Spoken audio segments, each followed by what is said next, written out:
Canadian officials have said over and over. Canada is retaliating against the U.S. Canada, we'll see what happens with Canada, but the people of Canada would be paying. In the case of Canada, we're spending $200 billion a year to subsidize Canada. But if they became our 51st state, it'd be the greatest thing they could ever do.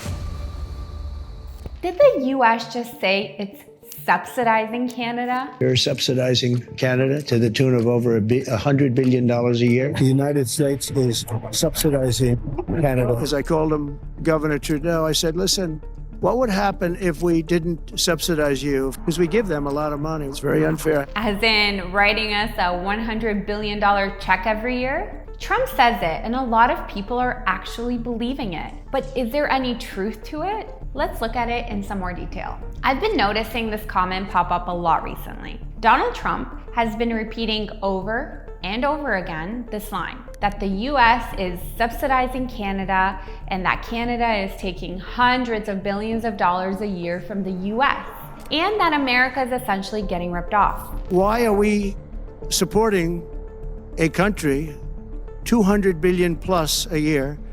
Our military is at their disposal. All of these other things, they should be a state. Now, that's a really big claim to make of your neighbor and ally. The thing is, he's not talking about foreign aid or actual government-to-government payments. What he's referring to, I am pretty confidently assuming anyway, is the US trade deficit with Canada. Donald Trump has always been obsessed with trade balances, trade surpluses and deficits, and the fact that the US has a trade deficit. We're spending hundreds of billions a year to take care of Canada.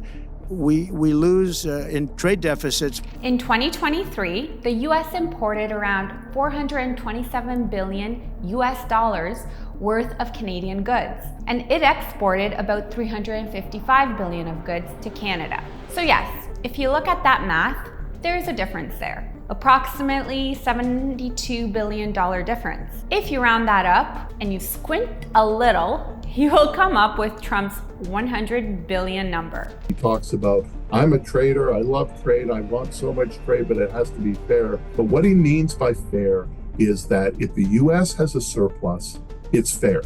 If the US has a deficit, it's unfair. But here's the thing, a trade deficit is not a subsidy. It's not the US giving Canada money.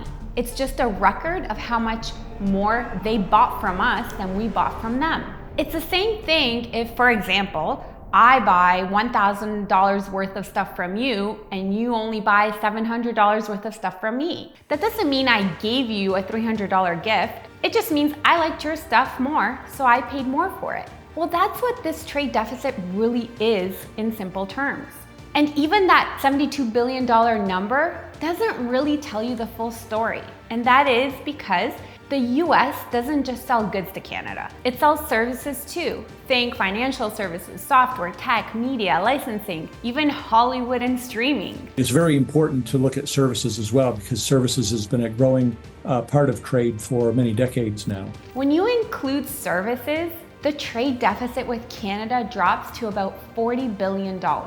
It's still a deficit, but again, it's not a subsidy, and drastically different number than the $100 billion figure that's loosely being thrown around. So I think what he's saying implicitly, we're giving more dollars to Canada than they're spending in the US. And he thinks that's a subsidy. He's just saying the very fact that there's a trade deficit shows that we must be subsidizing things in some fashion, and that's not the case. So what exactly is the US buying from Canada, you might ask, right? A lot of it is energy. Canada is the #1 exporter of crude oil to the US. We also export natural gas and electricity. But here's the real kicker. American refineries are actually designed to process Canadian heavy crude. This crude oil, coming primarily out of Alberta's oil sands, has a very high viscosity and sulfur content. Because of the distance, because of pre-existing supply chain links, because of transportation routes, this is why Canada and the US trade the most. So it's not about charity, it's about infrastructure, supply chains, and economics. In other words, the US buys from Canada because it makes sense. If you remove oil, we're now running a trade deficit with the United States. It's largely one commodity in our case. And that commodity is not putting Americans out of work. It's putting Americans to work. So why call it a subsidy? Why frame a trade relationship where the US gets oil, lumber, and other essentials as if Canada's mooching off of them? It is a misunderstanding or something else entirely. Trump has always taken a very transactional view of trade. His idea is if the US buys more than it sells, it is getting ripped off. The framing works politically. It sounds simple, but in reality, it is so much more complex than that. The US also runs huge trade deficits with countries like Germany, Japan, and of course, China. Canada only accounts for about 5% of the overall US deficit just in terms of traded goods.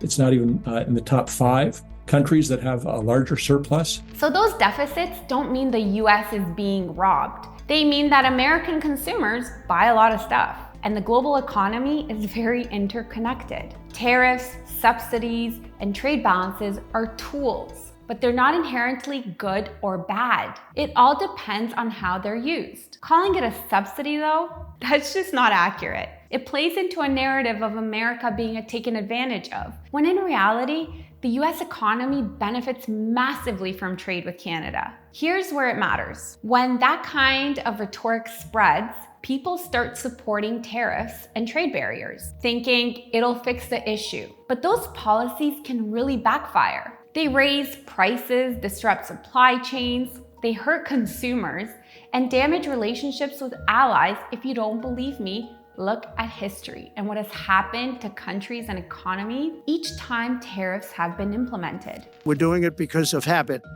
and we're doing it because we like our neighbors, and we've been good neighbors.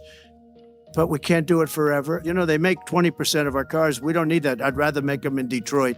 In short, all I can say is nothing good. So no, Canada is not being subsidized by the US. So the next time you hear that, you'll know exactly why that doesn't actually make sense. Well, I hope you found this breakdown very helpful. Please hit that like button and subscribe for more content like this. I post fact-based commentary. Thank you so much for watching.